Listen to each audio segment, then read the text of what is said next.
ঘড়িতে এখন বাজছে 5টা 12 আর আমরা রয়েছি গড়িয়াহাট সমাজসেবী। সকালের আকাশ, আমরা চতুর্থীতে রয়েছি। আর সমাজসেবীর যেই এবারকার ভাবনা কর্ষণ, তো একটা কৃষিকার্যের মণ্ডপটা গ্রাম বাংলার বাড়ির মতো।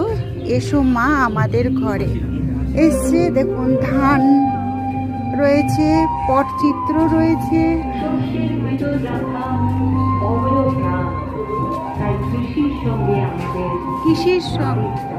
কৃষির সঙ্গে নারীর টান।